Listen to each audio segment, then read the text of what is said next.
Annyeonghaseyo yorobun, pepenak dari sareng abdi Deon Setia Dinata, orang Sunda rasa Korea. Seperti biasa hari ini kita akan cek-cek benar atau hoaxnya tentang berita yang beredar di luaran sana. Gak nyangka ya, COVID-19 ini udah berjalan 1,5 tahun lebih. Mungkin kalau pacaran itu lagi anget-angetnya, tapi karena ini lagi COVID, ini lagi nyebelin-nyebelinnya. Nah selama itu juga umat Islam melaksanakan sholat itu berjamaah dengan menjaga jarak untuk menghindari penularan COVID-19. Nah, akhir-akhir ini beredar sebuah pesan berantai melalui WhatsApp yang menyatakan bahwa Ketua MUI Kiai Haji Muhammad Khalil Nafis itu memperbolehkan untuk Muslim merapatkan saf salat. Bener nggak sih? Kalau kita cek, pesan berantai itu menyertakan cuitan Kiai Khalil yang bilang kalau salat berjamaah safnya itu udah boleh rapat. Coba yuk cuitannya kita tampilkan. Ketua Majelis Ulama Indonesia MUI bidang dakwah Khalil Nafis tidak mempersoalkan jika umat Islam merapatkan saf atau barisan sholatnya pada saat berjamaah di masjid khusus untuk wilayah berstatus PPKM level 1. Hal itu disampaikan Khalil merespon banyaknya pertanyaan terkait kapan umat Islam bisa merapatkan saf sholatnya kembali pada saat menjalani sholat berjamaah di masjid. Khalil menambahkan agar tetap menerapkan protokol kesehatan dengan menggunakan masker. Kemudian pada saat berzikir dan berdoa bisa menjaga jarak. Karena fatwa MUI menjelaskan bahwa perubahan cara ibadah tergantung situasi COVID-19 setempat. Namun cuitan itu dinarasikan berbeda dalam pesan yang beredar di media sosial. Disebutkan dalam pesan itu MUI mengimbau untuk merapatkan saf sholat kembali pada saat sholat berjamaah. Merespon hal tersebut, juru bicara Satgas Penanganan COVID-19 Wiku Adhisa Smito tetap mengimbau masyarakat tidak lalai dan menjaga protokol kesehatan. Hingga saat ini pengaturan ibadah di rumah ibadah secara nasional masih menerapkan pembatasan kapasitas dan menerapkan protokol kesehatan dengan menjaga jarak dan menggunakan masker. Ketentuan itu berlaku hingga ada perubahan aturan secara rinci oleh Kementerian Agama.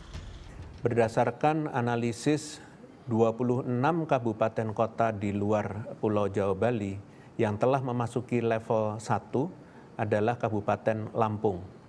Dan sejak tanggal 25 September, kabupaten atau kota di wilayah Jawa Bali yang telah masuk ke level 1 yaitu Kabupaten Blitar. Prinsipnya level 1 dalam assessment leveling dan zona hijau dalam sistem zonasi adalah hasil penilaian yang paling baik melalui perhitungan berbagai indikator. Walau begitu, bukan berarti kita bisa lalai dengan situasi yang tergolong aman tersebut, karena COVID-19 masih ada di sekitar kita. Sampai saat ini, pengaturan kegiatan ibadah di rumah ibadah atau berjamaah secara nasional dengan memperhatikan kedua indikator penilaian tersebut, menghimbau adanya pembatasan kapasitas dan penerapan protokol kesehatan, yaitu menggunakan masker dan menjaga jarak saat beribadah, serta mencuci tangan sebelum dan sesudah beribadah.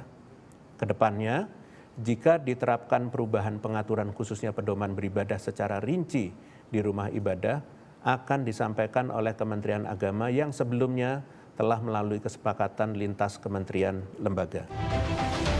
Raso. Jadi ternyata begitu penjelasan lengkapnya. Jadi rapat sholat berjamaah itu hanya untuk daerah yang PPKM level 1 aja yang memang tingkat penularan COVID-19-nya itu udah rendah banget. Jadi tetap terapkan protokol kesehatan dan jaga jarak menggunakan masker.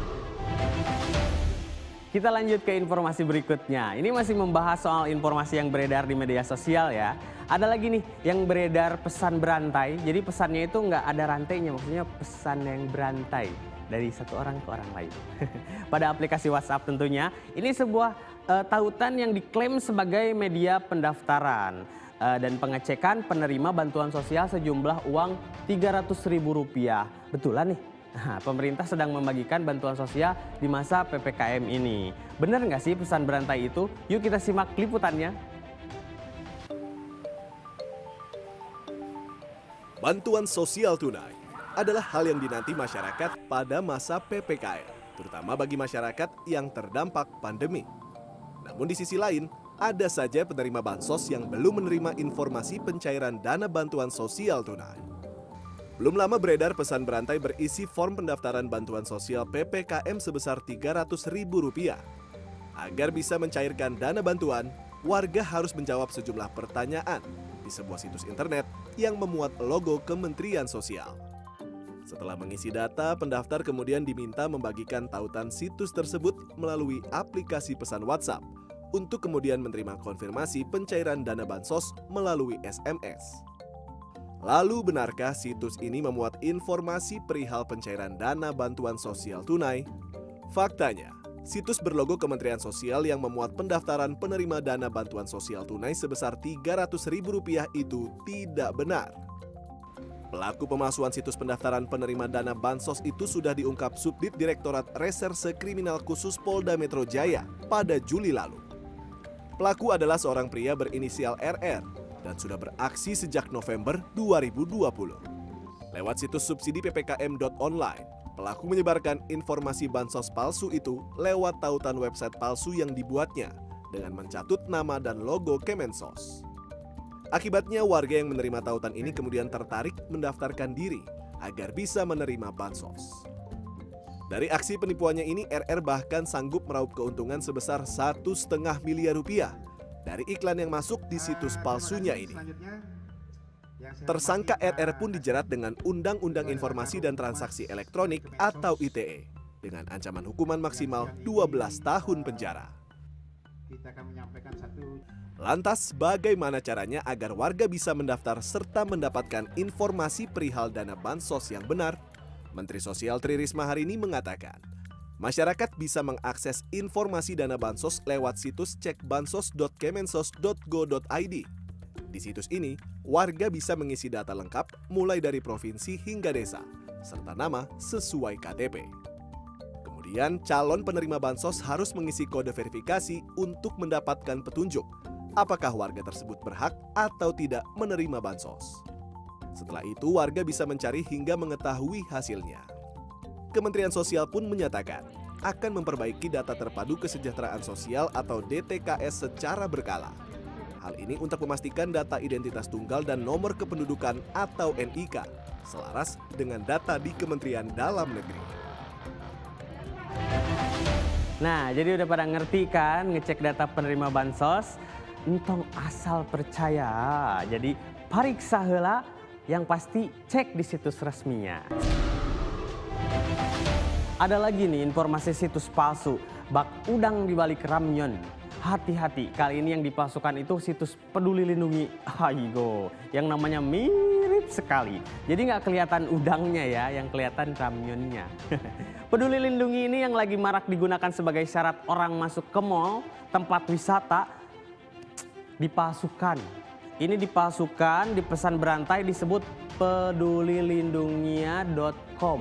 Astaga, memang beda tipis ya. Kalau orang ngelihatnya sekilas itu kayaknya yang sama aja dengan yang aslinya. Makanya kita harus hati-hati, harus dicek benar-benar. Kita baca dulu sebelum mengklik.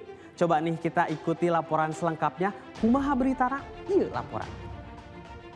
Kementerian Komunikasi dan Informatika telah memblokir 2 situs Peduli Lindungi palsu. 2 situs tersebut ialah pedulilindungiq.com dan pedulilindungia.com.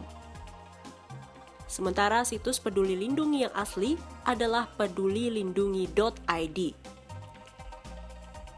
Menurut juru bicara Kementerian Kominfo Dedi Permadi, motif ekonomi menjadi dugaan landasan memalsukan situs Peduli Lindungi.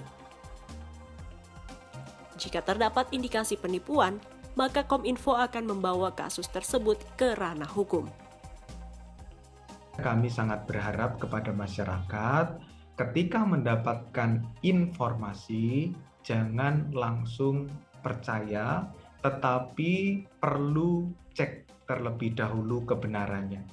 Cara melakukan cek terhadap kebenaran sebuah informasi bisa dilakukan dengan misalnya merujuk pada website atau situs-situs yang terpercaya atau bersumber dari statement resmi pemerintah.